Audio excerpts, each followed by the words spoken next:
Allez, je vais passer la parole à Avner, qui est notre hôte, le directeur d'ici, qui est de Tunisie. J'allais le dire. Tunisien, voilà. Et voilà, il va vous dire 2 mots sur le théâtre et sur quelques pièces qui passent là. Voilà. Avner, à toi. Ah bah tiens, il y a quelqu'un. Ah bah, tu vois, bah oui, c'est sûr. Les retardataires. Oui, bonjour, merci d'être là. On est toujours très heureux quand les sièges sont pleins. Et ça a l'air d'être le cas aujourd'hui. Vous voyez, ça continue. Juste vous dire que bon, on a toute une programmation ici. Oui, j'ai oublié de dire qu'on était heureux aussi de recevoir régulièrement l'association. Bon, je n'arrive plus à le dire. Non, tu n'arrives jamais, c'est pas grave. La GHL. Voilà, c'est ça. Et donc juste vous dire que le décor que vous avez derrière ici, c'est le décor donc d'une pièce qu'on est en train de donner, qu'on a commencé à donner hier, et qui se poursuit donc ce soir et demain.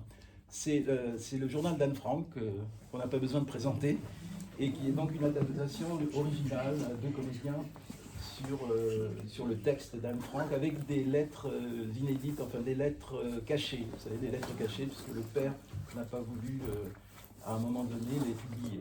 Donc voilà, c'est assez original, et c'est une version qu'on a élaborée déjà depuis 4 ans. La deuxième chose à vous dire, et on vient de le dire, c'est que je suis très heureux parce qu'on va parler de la Tunisie, et que c'est le pays où je suis né, et c'est le pays de mon enfance. Voilà, et je suis très heureux de recevoir l'intervenant d'aujourd'hui. Voilà. Vous avez des tracts que j'ai laissés ici. Il y a le prochain spectacle à vous, qui est malheureusement ou heureusement toujours sur le même sujet. Et puis on reçoit aussi une franco-syrienne la semaine prochaine, Nour Kadour, qui vient accompagné d'un musicien au oud oriental et aussi un danseur. Voilà. Donc elle est déjà venue une première fois, elle a eu un gros succès, et c'est de la poésie franco-syrienne. Elle parle aussi de son pays et de ce qui s'y passe. Voilà, je vous remercie, et ben, je laisse la parole, je ne sais plus. Voilà, Bon,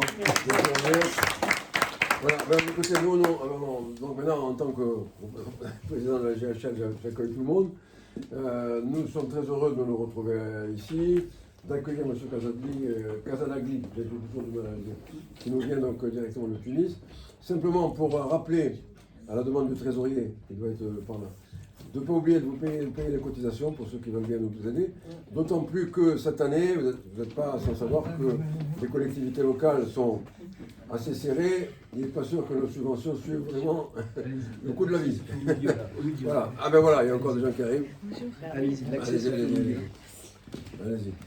Voilà, donc ce qui... Alors, parce que je ne sais pas qui c'est qui m'a dit que je n'arrive pas à payer. En fait, il y a 3 possibilités pour payer les cotisations. Vous avez sur le site internet, directement, vous pouvez payer par le site internet, mais on nous prélève 2% de la somme. Vous avez désormais cette année un système de paiement direct par ce qu'on appelle PASO qui est payé à la banque, ou alors vous faites un chèque au trésorier. Jacques, oui, je ne te vois plus. Il est là-haut. Ah, il est là-haut. Bon, voilà, mais tout ça sera expliqué dans notre prochaine lettre d'information, j'espère que vous lirez. Voilà, mais si ça vous intéresse, si vous voulez payer à la fin, vous verrez notre trésorier, vous verrez tout ça avec lui. Voilà, donc très heureux de démarrer en fait cette année avec cette activité-là, avant d'avoir nos autres activités dans l'année. Et donc, grâce à Janine, nous avons eu le contact avec M. Casadagli, qui est donc un grand intellectuel tunisien, et qui nous fait l'honneur de venir nous parler des Juifs de Tunisie, puisqu'il s'occupe justement d'une édition maintenant qui s'occupe des minorités, il va vous expliquer, des minorités en Tunisie. C'est intéressant de voir que les Tunisiens reviennent également sur leur passé et sur les minorités qui, malheureusement, ne sont plus très représentées en Tunisie. Voilà, et donc, peut-être Janine d'abord, tu présenteras M. Casadagli. Voilà. Donc, à tout à l'heure, moi je vous laisse écouter Janine et M. Casadagli. Écoutez, moi, je remercie Avner, bien sûr, comme d'habitude, qui nous accueille si gentiment. Et la GHF qui a accepté ce projet. Alors, moi, je suis très heureuse d'accueillir Azali, que j'ai eu le plaisir de connaître il y a 3 ans maintenant, déjà, grâce à un don que Annie Goldman avait fait, enfin que les enfants d'Annie Goldman ont fait, de la bibliothèque féministe d'Ani à la Bibliothèque nationale de Tunis. Et grâce à Habib, qui s'est fait justement l'intermédiaire, nous avons fait cela, nous avons eu une très belle rencontre. Et voilà, et depuis nous sommes restés en lien. Alors, Habib Ghazali est un historien qui est né à Hammamet. Je crois qu'il y a des complices ici, il y a des gens qui sont aussi nés à Hammamet, et qui a eu une carrière professionnelle importante, puisqu'elle a été doyen de la faculté de lettres, et notamment pendant la révolution tunisienne, si je puis dire, juste avant. Et il a été pris à partie par les islamistes qui voulaient même, qui tentaient à sa vie, puisqu'ils ont jeté des projectiles sur son bureau, et qu'il a lui-même empêché d'accrocher le drapeau islamiste, justement à ses risques et périls. Donc c'est quelqu'un qui a été vécu, qui a été vécu comme la bête noire, enfin des islamistes. Il a un engagement communiste, je crois qu'on peut le dire, c'est pas un secret. Et de ce fait aussi, il était, je veux dire, pas persécuté parce qu'ils n'en sont pas arrivés jusque-là, mais il est de fait qu'il a été pendant 10 ans sous protection policière.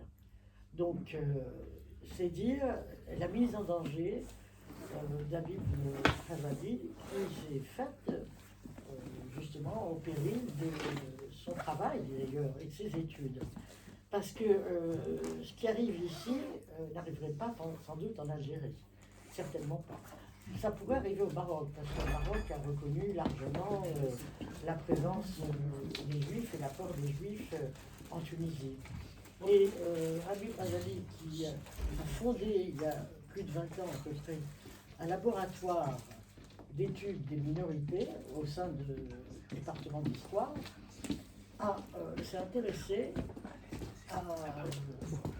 à toutes ces minorités qui avaient, à des degrés divers, enrichi la Tunisie par leur rapport culturel, socio-économique, et qui était installé pour certains bien avant que la Tunisie ne soit arabisée. Hein. Donc il a créé ce laboratoire et il a fait de nombreuses publications, il a participé à de nombreux colloques en France et ailleurs dans le monde. Et comme il a participé d'ailleurs une fois à un colloque où il y avait aussi un spécialiste israélien. Non, plusieurs fois. Plusieurs. On l'a traité de sioniste. Évidemment, il est en complot.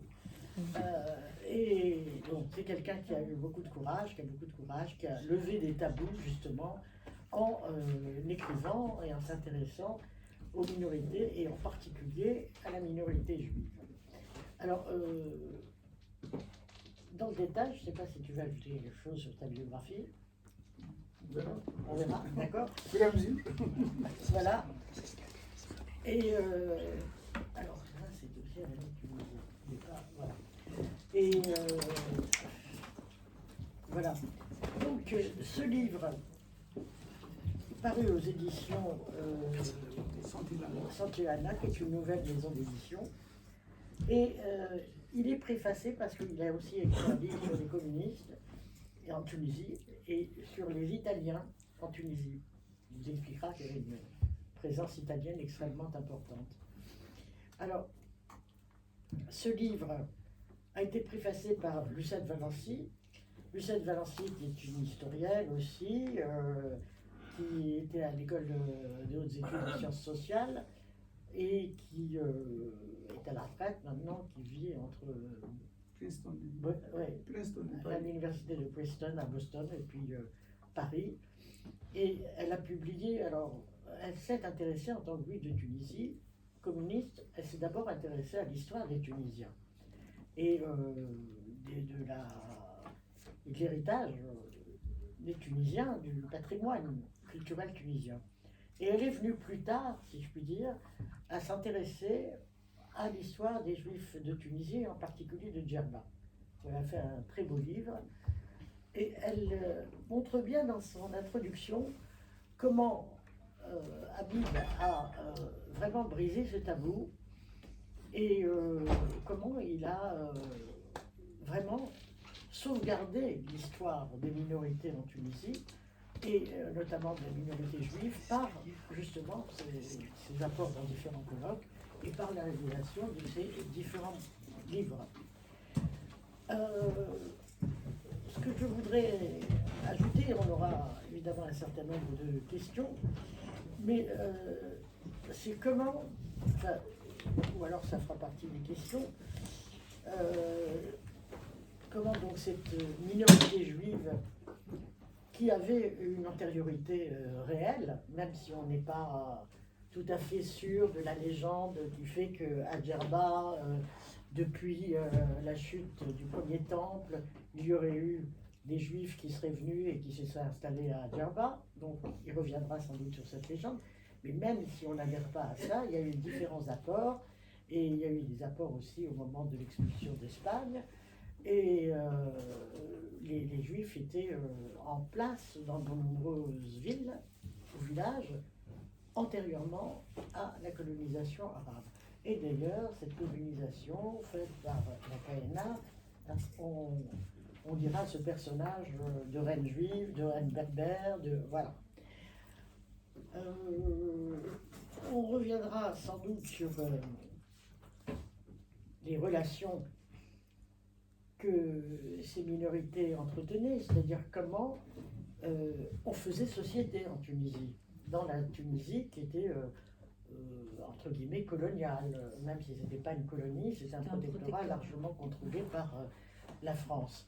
Et voilà, et puis après on viendra peut-être comment la Tunisie vit cette lacune, cette absence. C'est-à-dire que vraiment, moi j'ai eu l'occasion de retourner plusieurs fois en Tunisie et j'ai mesuré une grande absence parce que quand on se promène à Tunis, c'est plus cosmopolite. Il y avait un tas de commerces et de lieux où il y avait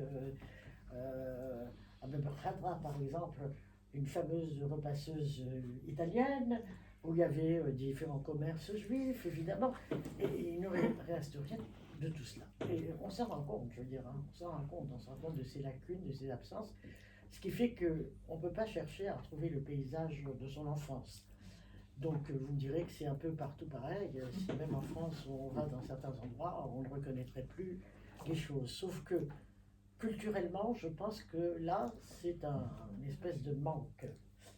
Et Farid Bouguendir, qui est cinéaste très connu en Tunisie, qui a eu fait L'été à la Goulette. Ah oui. L'été à la Goulette, voilà, c'est à la que j'ai rencontré en Tunisie, il me dit, voilà, en fait, maintenant, ce qui se passe, et il me disait ça il y a quelques années déjà, c'est que la philosophie a été exclue du programme des lycées en Tunisie. Donc, les jeunes n'avaient plus de possibilités élargies de questionnement, d'interrogation, de réflexion. Et ils ont remplacé ça par la mosquée. Alors, je ne sais pas si je vais être d'accord ou pas. Enfin, bon, je crois que j'en ai beaucoup dit pour une introduction.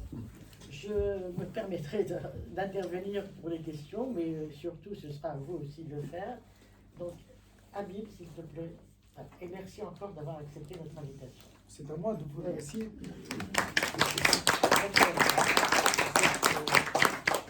Ces éléments introductifs. D'abord, je remercie le maître des lieux, donc il s'avère un abélien, donc je suis Un voisin. un voisin de Hammamet, donc je retiens jusqu'à maintenant donc, tous les noms de juifs d'Ambélien qui venaient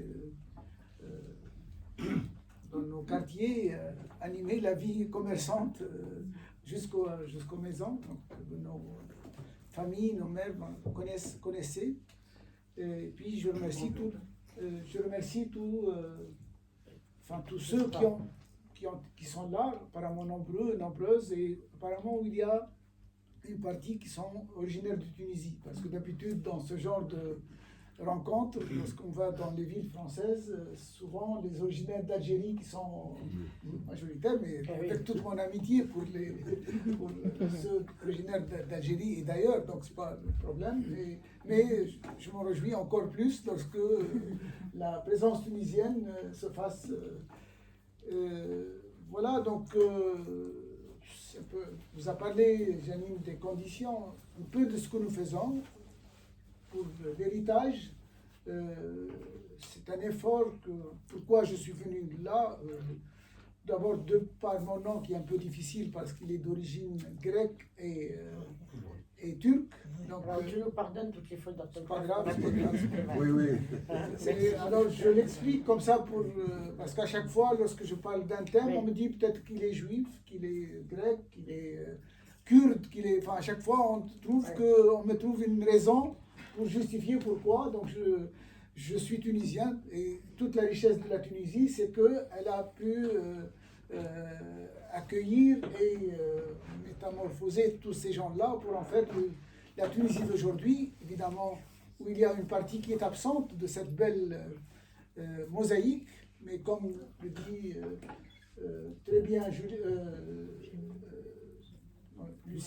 Lucette Valenzi, elle dit le beau tableau de mosaïque, il peut y avoir 4000, 5000 fragments, mais il suffit qu'un seul fragment qui soit absent, donc on se rend compte en regardant la belle mosaïque qu'il y avait un trou, qu'il y a le trou.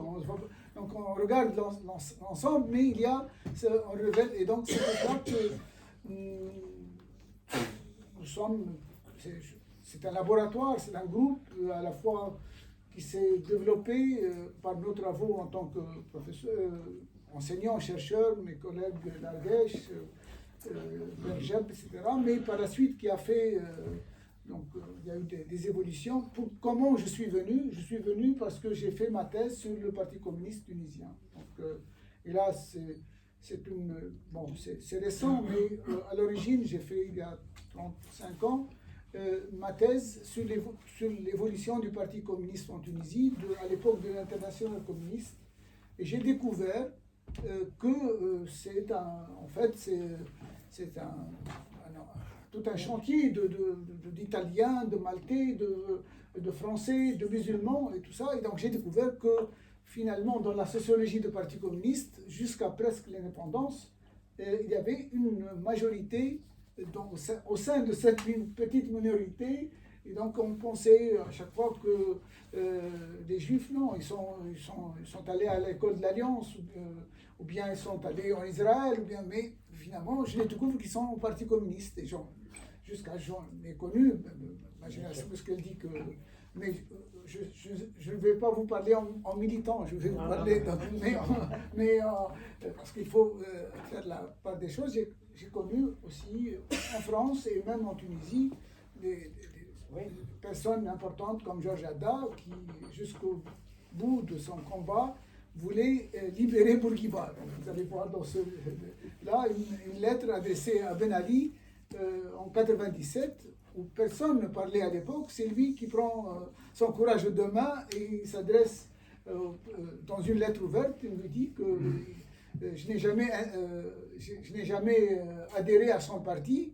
Nous n'étions réunis que dans les prisons ou bien dans les lieux d'internement au sud tunisien, mais il a interdit mon parti en 63, mais c'est le président de la Tunisie et c'est un monument, c'est le mot qu'il utilise.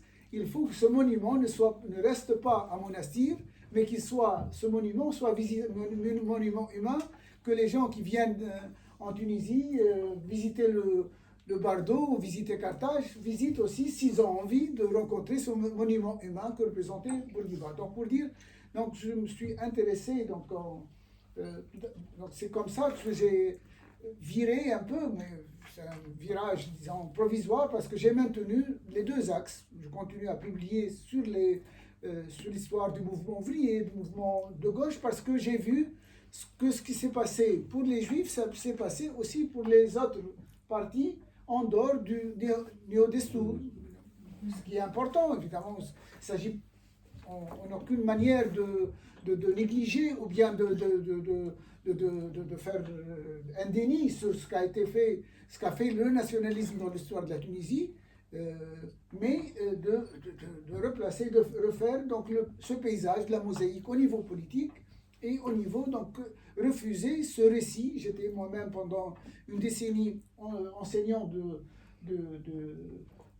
dans les lycées secondaires. J'ai vu ce qu'a fait la lecture officielle, même par rapport à des dirigeants destouriens. Vous savez que à la fin c'est-à-dire au passage de la colonisation à l'indépendance, il y a une lutte à mort entre Bourguiba et Ben Youssef. Et Ben Youssef, donc, il a été exclu, alors qu'il n'était pas opposant, il n'était pas communiste, Ben Youssef, mais il était secrétaire général du même parti. Donc il avait une vision qui faisait qu'il vaudrait mieux que le récit national soit le plus, disons, le plus réduit possible pour que les gens l'apprennent. Et ce qu'on faisait finalement dans les manuels scolaires, c'est un récit, je dirais, peut-être ça a un but pédagogique pour unir le tissu national, mais en réalité, il portait atteinte à ce tissu-là parce tellement on le réduisait qu'il se réduisait finalement non plus à un parti, mais à Bourguiba, avec tout ce qu'il a fait de bon pour la Tunisie. De ce côté-là, il a réduit l'histoire de la Tunisie à sa propre personne, et c'est que cette pratique se fasse en Algérie, en Tunisie ou ailleurs, cette vision réductrice, elle ne fait qu'appauvrir, et c'est là le rôle, le devoir des universitaires, parce que c'est le seul endroit où, dans tous les pays, il faut que l'université ne soit pas seulement un lieu de transmission, mais ça doit être un lieu de rénovation de la production et de la réflexion. Et donc c'est ce que nous avons tenté avec mes amis à partir de la fin des années 90, en fondant ce laboratoire du patrimoine, qui est maintenant presque autant que la vie de votre association, 30 ans, en développant des recherches, en faisant du terrain. Chaque année, je ne suis pas, très franchement, je n'appartiens à aucune religion, mais en même temps, je suis respectueux de toutes les religions. Chaque année, avec les étudiants, nous allons à Gerba. Pourquoi à Gerba? C'est pas pour, évidemment, il y a tout le mythe de la ribe, etc., qui remonte, soi-disant, au 6e siècle avant, etc. Mais de toute façon, les mythes ont servi ils ont toujours une signification de l'ancienneté, de l'ancrage, et donc on part de là pour faire de la recherche, pour chercher les traces. Donc Si tu te permets, oui, j'ajouterais que justement tu étais à Djerba avec Flou, ce moment où il y a eu l'attentat. Oui. J'étais à 100 mètres, donc nous avons passé 1h30 avec mes étudiants couchés parce qu'on ne savait pas.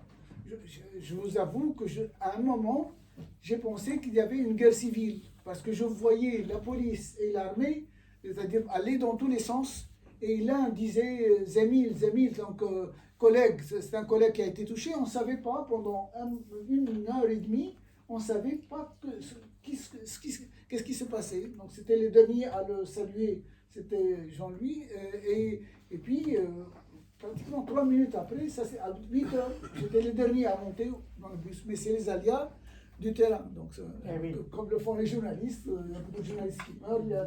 Donc, le terrain, c'est parce qu'on veut chercher la mémoire où elle se trouve. Parce que l'avantage de la grippe, c'est qu'il y a des personnes qui viennent de plusieurs pays où c'est réclame. Mais à l'époque, les Tunisois, Jean-Louis et Janine, s'ils ont les moyens, ils vont en France, ils vont ailleurs, mais en Italie. Mais maintenant, c'est Djerba qui reste un peu le mythe, l'endroit où les Juifs, de plus en plus aussi, grâce à cette avancée que nous avons faite, en fait, il y a des Tunisiens qui me demandent comment est-ce qu'on peut aller avec vous. Bon, l'idée, donc, c'est, peut-être on voudrait revenir dans tout ça dans la discussion. Donc, ce livre-là, évidemment, il y a toujours une raison. Donc, et le titre, donc, Nos frères ont la patrie. Ce n'est pas de moi. C'est expliqué dans l'avant-propos. C'est d'un Zaytounien, Ahmed ibn Abi Dhiaf. Ahmed ibn Abi Dhiaf qui avait accompagné Ahmed Bey dans son voyage, au cours de son voyage en France, en janvier 1846. Et donc c'est quelqu'un qui a vu des pièces de théâtre, il a vu même, il a découvert comment, il nous montre que l'applaudissement n'existait pas. Il dit que c'est en regardant cette pièce, lorsqu'ils ont, vous voyez les gens claquer leurs mains, c'est là. Donc on voit que les Tunisiens ne savaient pas applaudir à l'époque. Évidemment, il y a eu des dictatures par la suite, ils sont devenus donc des fois les champions de l'applaudissement parce que. mais pour dire, mais c'est récent, c'est récent. Alors, dans quel contexte il va dire cela? Parce que Ahmed Boumedief, c'est lui qui avait écrit le manuscrit de ce qu'on appelle le pacte fondamental, Ahd al-Aman. C'est le pacte qui va disons, pas donner la citoyenneté, il n'y avait pas cette notion, mais il va donner à ce que les Juifs deviennent des sujets du bey, comme les musulmans. Parce que la notion, à l'époque, il y avait le bey, et tout le monde qui était là, ce sont des sujets du bey. Donc, avant, il y avait les sujets du bey, mais selon la loi musulmane, ceux qui n'étaient pas musulmans, donc ils sont des dhimmis. Donc ces dhimmis, c'est protégés par donc ils payent une taxe beaucoup plus élevée que les musulmans. Ça s'appelle la jizya. Donc c'est la jizya, donc plus important parce que au moment où ils ne participent pas à la guerre, et donc ils sont protégés. La participation à la guerre, c'est un bonne chose, mais en même temps mauvaise chose, parce qu'ils sont considérés comme des ennemis. Oui. Donc c'est-à-dire, il ne faut pas les faire participer à la guerre, parce qu'à tout moment, ils peuvent retourner contre le pays. Donc c'était à la fois, ça protège contre la mort, mais c'est signe de méfiance. Alors, c'est posé, après 1857, il y avait une constitution de 1861, et à ce moment-là, donc, je ne vais pas dépasser. Alors, donc ils vont faire une loi fondamentale, le Destour, la Constitution. Alors, ils ont fait, selon cette Constitution, une assemblée qui n'était pas élue, mais désignée par le bey, comprenez, je crois, 60 personnes. Il s'est posé le problème, c'est lui qui va poser, dans le texte vous allez le trouver ici, donc s'est posé la question de la représentation des Juifs. Et il y a tout un débat qui va se faire avec des réformistes beaucoup plus importants dans l'histoire de la Tunisie. Le général Khaireddine ou le général Hassin, le premier maire de la capitale. Pourquoi? C'est lui qui pose la question. Voilà, il y a les élites, mais les Juifs, nous sommes en train de leur confier des missions administratives, des missions financières, mais comment, lorsqu'il s'agit de les représenter au niveau des destinées du pays, de la représentation politique, les deux autres, ils étaient contre.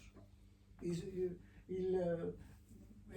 sa réponse, il disait, mais ce sont nos frères en la patrie. Parce que le terme consacré à l'époque, donc nos frères dans la religion. Et lui, il va dire Watan, pas au sens nation de renom, mais pas la notion, mais c'est la terre. Par exemple, nous venons de Nabeul et notre région, comment s'appelle? Le Cap-Bon. Le Cap-Bon, ça c'est le terme, mais ça s'appelle Watan el-Gibli, c'est-à-dire la région de l'Est par rapport à Tunis. Watan, Watan Mestir, Watan c'est le terroir, le territoire. Donc nous partageons la même terre, le même sol. Donc c'est une invention par rapport à cette époque. Donc cette question, donc ce que j'essaie de voir, à un moment où chacun devient de l'enfermement, il s'agit c'est un titre provocateur. Certains m'ont dit, mais en ces temps difficiles par rapport à ce qui passe, et vous venez maintenant porter le drapeau, de dire que, je dis encore une fois, et je l'explique ici, c'est pas de moi, mais c'est une réalité. Dans tous les moments de difficulté, d'affrontement, il s'agit de montrer qu'aussi qu'il y a une partie qui nous lie, et nous devons, c'est notre devoir de la rappeler. Et donc les textes qui se trouvent ici, c'est pas un livre chronologique, mais il a l'air de le faire parce qu'il rappelle plusieurs moments. On avait parlé des traces, il y a des endroits qui connaît que le jardin, ce qui se trouve en plein centre de Tunis, était pendant 4 siècles un cimetière. Donc j'évoque cette question, ou bien le Borgel, avec tout ce qu'il avait. Évidemment, le Borgel, il est catastrophique. Borgel, au sens, c'est sous le rabbin Élie Borgel, donc c'est ce nom. Mais il y a 2 portes, il y a un mur à l'intérieur, il y a 4/5 sont des, on vous dit ça, c'est le temple des Touensa, et les autres, au-delà du mur, ce sont les Grana. Donc il y a une division sectorielle, comme on dit, et sociale aussi. Les temples ne se ressemblent pas au début, par la suite ils vont se ressembler, et à partir, on va chercher que au sein des Juifs, la minorité des minorités qui n'a jamais dépassé 2,5%, aussi elle-même, elle était se déchirer entre elles, parce qu'il y a des gens que sont Touensa, parce que c'est pas seulement la désignation qui s'appartiennent, sont tunisiens, mais c'est social. C'est-à-dire ce sont les gens qui sont encombrés dans un endroit, la Hara qui, pour les Marocains, ils disent Ballah, les terres salines, et en Tunisie, Hara parce que sous la protection, ils étaient exclus du territoire, enfin de l'entrée à Tunis, donc ils étaient mis aux portes de Tunis, Malessine. Ceux qui connaissent, c'est un quartier Malessine, c'est-à-dire là où on fait la poterie. Donc ils ont mis, et donc l'histoire, un autre mythe qui faisait que les Juifs, la société majoritaire, pourquoi ils sont minoritaires, on peut s'en débarrasser, on peut les mettre dans un bateau et non, en fait c'est la majorité qui a besoin de la minorité. Et c'est cette minorité qui avait pignon sur rue parce que c'était un certain nombre de métiers que les musulmans ne faisaient pas. Et donc c'est eux, alors donc la majorité en avait besoin, mais sauf qu'ils sont, en quittant leur quartier, les femmes et les enfants sont attaqués par les Bédouins, par tous ceux qui passaient. Donc ils vont intervenir chez qui? Il n'y avait pas de parti politique à l'époque. Le grand parti, c'est un peu les saints, ou bien donc parmi ces saints-là, juste à côté de la Hara, donc c'est comment ça s'appelle, Sidi Mahrez, donc avec le sultan politique, mais le sultan spirituel, qui est le chef de parti. Les Juifs vont s'adresser à lui, lui dire que voilà, chaque jour que nous allons au travail, donc nos femmes, on ne peut plus tenir comme ça. Donc c'est lui qui intervient auprès de l'autorité pour leur dire, de toute façon, c'est un petit groupe, c'est Hara. Donc parce que Hara, on dit pour les œufs, aujourd'hui c'est Hara. En égyptien ou en arabe, Hara, c'est le quartier. Mais en réalité, c'est pour leur dire, c'est petit, tellement petit, c'est 4 familles en fait. Ils seront là. Paraît-il, il avait jeté son bâton du minaret, il a dit tout l'espace qui sont là. Et donc c'est pour cela qu'il est vénéré, on dit que vénéré aussi bien par les Juifs que par les musulmans. De même, à Testour, il y a un autre Juif, donc cette fois-ci, il est vénéré par les uns et par les autres, parce que c'est l'incapacité de la société à pouvoir résister aux calamités, aux pestes, etc. Donc on cherche un saint à qui se protéger. Donc ce sont des histoires communes.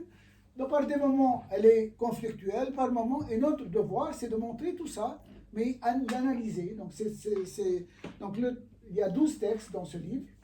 Évidemment, je ne vais pas vous dire tous les détails de ce, mais ça parle des traces, ça parle des relations, ça parle de la Seconde Guerre mondiale, ça parle de tous aussi des moments où des Juifs sont devenus ministres. Donc, jusqu'à une expérience récente en 2019, donc les Tunisiens se rappellent qu'un Juif pouvait les sauver. On a cherché au début des Juifs intellectuels, Albert Bessis ou André Barouche, mais par la suite, on a cherché un spécialiste de tourisme, René Trabelsi, il est le dernier ministre, et c'est devenu l'année où il avait pris le pouvoir, enfin le ministère, c'est devenu une date de référence parce que sous René Trabelsi, on avait atteint les chiffres de 2010. Parce que depuis la Révolution, on se posait des questions, c'est un pays touristique, mais en même temps, depuis la Révolution, comment? Alors que normalement, tout le monde regardait la Tunisie, mais évidemment, il fallait que quelqu'un booste un peu la situation, et c'est devenu le chiffre de référence. Maintenant, c'est 2019, le moment où René Trabessi avait pris le département du tourisme. Donc, ça traite de tout ça. Et donc, les articles, ça date de 1998, parce que 1998, c'est le premier colloque que nous avons tenu à la Manouba. Et historiquement, ni au Maroc, ni en Égypte, c'est à Tunis, c'est dans ma faculté que ça a été fait. Dans la situation de Ben Ali, comme aujourd'hui, lorsque me pose la question, oui, on continue, la vie continue. Donc il y a des arrestations, etc. Mais la société continue à bouger. On ne va pas, comme on continue à faire la fête, à se marier, à enterrer des gens, mais en tout cas, la vie continue. Et c'est le rôle de l'historien de ne pas se braquer sur une partie ou bien d'en oublier les autres. Donc voilà cet effort que j'ai voulu réunir, puisque je suis passé à la retraite, et surtout que ça, c'est des fois des choses malheureuses dans la vie. L'année où je suis passé à la retraite, j'ai demandé à mon éméritat, c'est mon droit, après ces 45 ans d'enseignement et de recherche. Pourquoi je le fais? Parce que j'ai laissé 12 étudiants qui étaient en thèse, en master. Et il se trouve que j'avais participé au mois d'avril 2023 à un colloque avec qui nous avons toujours fait des colloques en France, c'est la Société d'histoire des Juifs de Tunisie, depuis 1998, depuis notre colloque de février 1998.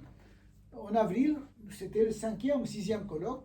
Avant que même le colloque ne se tienne, il y a une campagne, tout simplement maintenant avec le Facebook, avec les réseaux sociaux, il y a bien des bonnes choses, mais aussi de très mauvaises choses par le Facebook.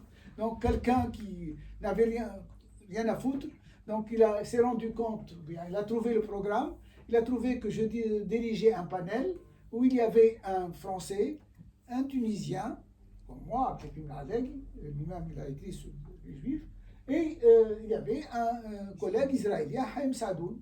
Tout simplement, il a fait encercler mon nom en rouge et encercler le nom du collègue israélien Haïm Sadoun, qui est spécialiste de l'histoire du sionisme en Tunisie. Donc, c'est rien que même par concurrence, même si animosité, je dois connaître ce qu'il a écrit pour pouvoir étudier. Donc, alors, on va prendre ça comme une preuve que j'étais normalisateur avec Israël, comme si j'étais un chef d'État, j'avais un pouvoir, je ne sais pas, dans un colloque. Je ne présente que mon livre. Là, je ne vous ai pas dit que je présente ni l'ambassade de Tunisie, ni le gouvernement tunisien, ni ma même faculté. Je vous présente mes recherches.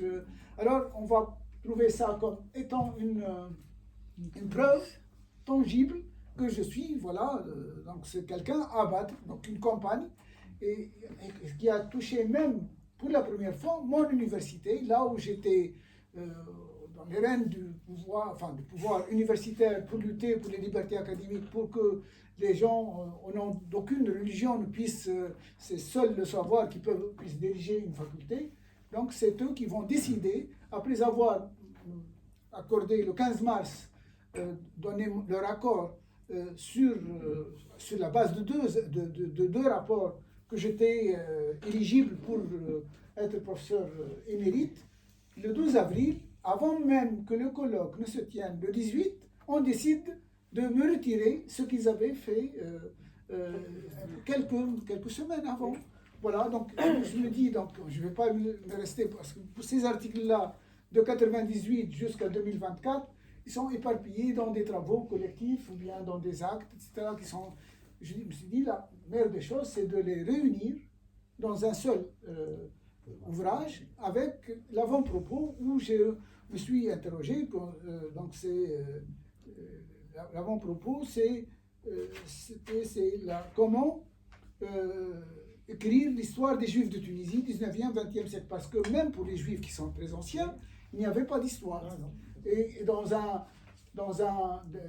petit livre d'un antiquaire envoyé d'Autriche qui venait en Tunisie, tombé amoureux d'une Tunisienne, il va mourir à Tunis, à l'Ariana, donc là où j'habite. Donc ça s'appelle Ali Aizer Ashkenazi. Donc on se voit, donc c'est un Ashkenaz, donc venu, donc tombé amoureux d'une Tunisienne.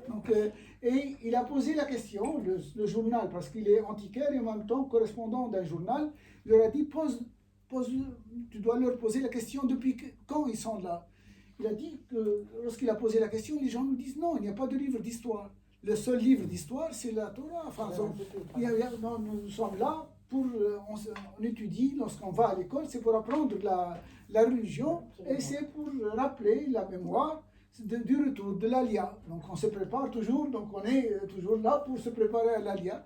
Et ça a commencé, donc cette histoire, par une demande extérieure, parce qu'il dit qu'au maximum, les gens en 1850, lorsqu'il avait posé la question, on leur dit au maximum les plus vieilles familles, c'est à peu près, d'après le cimetière, ça ne dépasse pas 300 ans. Donc ils sont là depuis le 15e, 16e siècle. Mais il s'avère que, évidemment, par la suite à une autre demande, mais cette fois-ci, on est allé chercher l'histoire chrétienne, c'est Père de Lattre. Donc un père blanc qui va se mettre là pour chercher pas l'histoire des Juifs.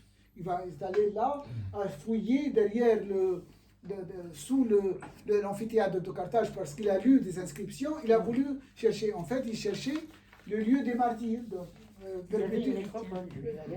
Perpétue et félicité. Lui, il cherchait l'histoire chrétienne. Mais en cherchant, il est allé dans une nécropole, pensant tout d'abord que c'était romain, c'était punique, mais finalement c'était juif. Donc c'était sur la nécropole de Gamart. Évidemment, puis on a trouvé des textes de Saint Augustin, de Saint Cyprien, ce qu'on appelle des adversus judaeus, c'est des pamphlets contre les juifs. Donc on ne peut pas insulter ou bien accuser quelqu'un s'il n'existait pas. Et c'est ainsi que cette histoire avait commencé, toujours par une demande extérieure. Deuxième phase, c'est l'écriture par des intellectuels juifs issus de la communauté, donc comme plus tardif, Paul Sebag, en Algérie, comment s'appelle, Chouraki, Ezembet, etc. Et même certains, André Chouraki, et donc ils ont commencé à l'écrire, et par la suite, donc évidemment lorsqu'ils sont partis, c'est d'où se créait le vide. Ils sont partis, intellectuels, et donc c'est le rôle, qu'est-ce qu'on s'est rappelé? Les premiers écrits à l'université, ceux qui avaient écrit, c'est des collègues respectables, mais ils n'ont rien trouvé. Donc s'ils sont tous partis, donc ça doit être quelque chose les a attirés à partir. Donc ils ont réduit l'histoire des Juifs au sionisme. Donc qui appelle au départ? C'est le sionisme, au retour à la terre de Sion. Donc les premiers écrits de mes collègues universitaires, à l'université, ils ont commencé, et tout ça, vous allez trouver les traces, et ils se sont liés à l'histoire, donc, puisque 67, donc il y a des émeutes contre les Juifs, donc parce que, donc on va chercher dans cette rentrée de cette, donc c'est de là qu'est née l'idée de voir, évidemment, dans tout groupe, aujourd'hui, ceux qui sont dans les sociétés musulmanes, il y a parmi eux des Daesh, des Qaïda, il y a des nationalistes, il y a des réformistes, il y a donc dans tous les groupes. Donc chez les Juifs, il y a eu la même chose. Et c'est notre devoir en tant qu'universitaire de ne pas partir avec des présupposés. On ne peut pas dès le départ dire que voilà ce que... Non, on a cherché et nous avons déterminé, vu tous ces courants, à travers l'étude des tombes, à travers l'étude des textes, à travers les journaux, à travers, etc. Et c'est notre contribution. Pourquoi? Ce n'est pas des Juifs qui le font. Je ne me réclame d'aucune religion, mais je me réclame de ma religion qui est l'histoire. Donc l'histoire m'impose à ce que de regarder. Il y a une synagogue, hier même, il y a eu une attaque devant la synagogue. Je ne sais pas si vous ça, on l'a pas su, mais il paraît qu'il y a c'est une attaque à la synagogue à Tunis. Il n'y a pas eu d'attaque, il n'est pas arrivé jusqu'à la synagogue. Oui, il n'est pas arrivé, mais il a pu s'immoler parce que tellement on endoctrine des gens jusqu'à ce que les gens de faible teneur, donc on a dit qu'il est fou. Bon, Bah oui, comme toujours. comme toujours, donc bon. Et c'est ça, parce que si il y avait une éducation, évidemment, ce livre-là, il mettra du temps pour qu'on emprunte, à diffuser, et surtout qu'on intègre dans ce qu'on appelle l'objectif de cette collection qui s'appelle Tunisie plurielle, c'est d'intégrer toutes ces communautés. Donc il y a un ami, donc là, qui est l'ami d'un ami grec, Spiro Ampilas. Donc on va lui publier une traduction sur les Grecs, d'autres livres sur les Russes, sur les réfugiés espagnols venus en Tunisie. Donc c'est ce qui fait la Tunisie plurielle. Évidemment, c'est notre devoir. Donc le livre, c'est une réponse à cette...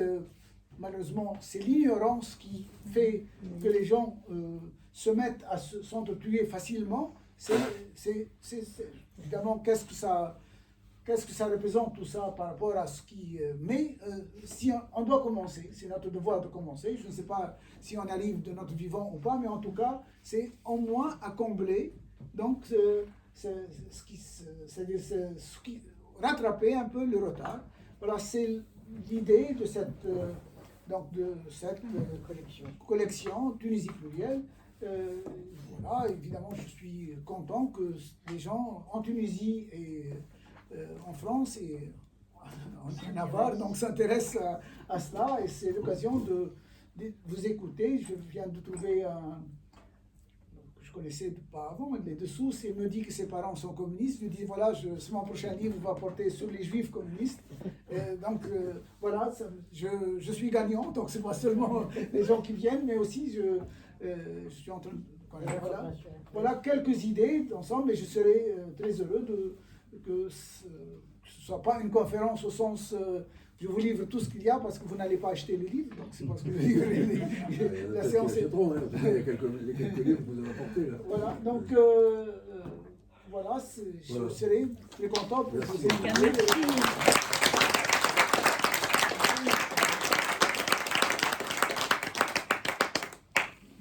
Merci beaucoup, Habib, et merci encore de cette démarche et de cette ouverture, parce que c'est essentiel. Alors, moi, j'étais passionnée par ce que tu as dit, outre le fait que vous connaissez un peu le sujet. Je voudrais quand même te demander de faire quelques remarques. Oui. Quand tu parles, par exemple, que les Juifs demandaient l'Aliyah, etc., oui, d'une certaine manière, mais c'était mythique. C'est dans la Haggadah l'an prochain à Jérusalem. Donc c'est quelque chose qui est censé se dire depuis des millénaires, en tout cas depuis des siècles, parce que la Haggadah en tant que texte a connu plus de 5000 éditions. Donc ça remonte à Gutenberg, je veux dire. Et puis après, dans chaque communauté, il y a eu des... Bon. Donc c'est un vœu pieux. Enfin, c'est pas que ça s'est pas réalisé au XXe siècle, mais ça faisait partie. On n'y croyait pas forcément. C'est comme le Messie, quoi. Enfin, je ne veux pas choquer trop de gens. Voilà. D'autre part, tu as dit à un moment, et c'était très juste, que les Juifs, il n'y avait pas d'histoire des Juifs. Les Juifs étaient versés effectivement dans l'étude de la Torah. Mais je crois, et d'ailleurs au XIe siècle, il y avait à Kairouan une communauté juive qui intellectuellement était reconnue comme très importante dans le monde juif. Alors ces développements étaient parallèles au développement de l'Afrique du Nord et de la Tunisie. Parce que justement, il y avait ce bouquin très, très écrivant qui s'appelait « Les siècles obscurs de l'Afrique du Nord ». C'est-à-dire que de la même manière que la Tunisie a connu des essors, la Tunisie a connu des périodes de régression, entre guillemets, intellectuelle, et les musulmans aussi de Tunisie subissaient cette même régression. Donc ça, c'est le parallèle entre les Juifs dans une société. Quand il y a une société qui se développe et qui est ouverte, etc., ben, les Juifs participent aussi et se font entendre d'une certaine manière, même si c'est dans leur communauté. Quand au contraire elle régresse, il n'y a pas d'échange intellectuel, ben, il n'y a pas non plus de grands échanges. Il y avait toujours des responsables, des échanges à travers des rabbins, mais je suis d'accord. Alors, tu disais aussi que, en fait, c'était des gens de l'extérieur qui étaient venus s'interroger, parce qu'en effet, au XVIIe, au XVIIIe siècle, il y avait des rabbins célèbres, mais il n'y avait pas, comment dirais-je, on ne s'intéressait pas à l'histoire, parce que l'histoire, c'était la transmission. C'était la transmission de la culture juive et essentiellement de la culture religieuse. Alors, quand il y a eu cette arrivée des Juifs d'Italie en grand nombre, ça a commencé, je veux dire, vers 1800, 1850. Non, 1700. Hein 18e 18e siècle. 18e siècle. 18e siècle. Oui. Mais réellement au 19e, Oui. mais 18e siècle. Les intellectuels, c'est Oui. les masianistes qui sont venus. D'accord. Et il y avait eu avant aussi des Juifs qui étaient revenus après l'expulsion des femmes. Mais qu'est-ce que je voulais dire à ce propos? Je vais oublier, mais ça va me revenir. Oui, tu as dit qu'à ce moment-là, alors il y a eu cette arrivée-là, et il y a eu aussi une arrivée importante qui était des écoles de l'Alliance. Parce que pour la scolarité et les études profanes, si je puis dire, il n'y avait rien, puisqu'il n'y avait que des études coraniques ou juives, etc. Et donc, véritablement, à partir de 1860, je ne sais pas à quelle date en Tunisie, 78. voilà, l'Alliance a créé des écoles qui étaient à la fois une certaine garantie de respect du judaïsme, d'une certaine manière, respect partiel, hein, parce que les Juifs n'ont pas tous voulu fréquenter l'Alliance, mais c'était une manière vraiment de scolariser et d'ouvrir à la culture occidentale. Et donc, beaucoup de Juifs sont allés dans les écoles de l'Alliance, où ils ont appris surtout, si je puis dire, la francité et un peu le judaïsme, puisque le judaïsme, il apprenait par ailleurs à la synagogue, etc. Et nombre de ces représentants étaient en fait des professeurs qui avaient un regard extérieur, mais qui ont vraiment traduit par des ouvrages, je crois qu'on peut avoir de l'eau, traduit par des ouvrages la vie des Juifs en Tunisie, et comment dirais-je, et leur regard. Mais ça s'est fait tardivement, ça s'est fait au XXe siècle. Voilà. Alors je voudrais te demander deux choses. Qu'est-ce que tu penses de la Qaïda? Voilà. D'autre part, oui, rappelez Ibn Khaldoun, parce qu'en fait, on sait beaucoup de choses par les écrits d'Ibn Khaldoun. On n'a pas de témoignage direct. Comme tu parlais de Saint-Augustin, il y a aussi Ibn Khaldoun. Donc, est-ce que là, déjà, tu peux nous dire quelque chose? Merci. Est-ce que j'attends, enfin je groupe un certain nombre de questions ou bien je réponds? Oh, ben, vous pouvez répondre Tu aux peux questions que répondre, j'avais, il y aura après, on d'autres prendra questions qu'on prendra. Non, ben, allez-y, répondez-nous. Réponds déjà à cette Oui, question, tu veux bien. Pour la question de l'ALIA, évidemment, oui, c'est l'an prochain, c'est un vœu. Oui, oui, C'est- oui. Comme les musulmans veulent Allez à la main. aller à la Mecque. Et celui qui a la chance d'aller à la Mecque, il va mourir là-bas, jamais on le... Même sur le chemin, et c'est sur le chemin, on le jette dans la mer. Donc c'est déjà, c'est le vœu. Suicide. Bon, Non, je plaisante. oui. Alors, une étudiante, Olfa Benachour, donc sous ma direction, Ah oui, elle a fait un livre qui a été publié depuis. Donc, elle analyse ses départs, l'ALIA. Donc, en gros, avant 1900, qui allait en Palestine? C'est seulement les riches.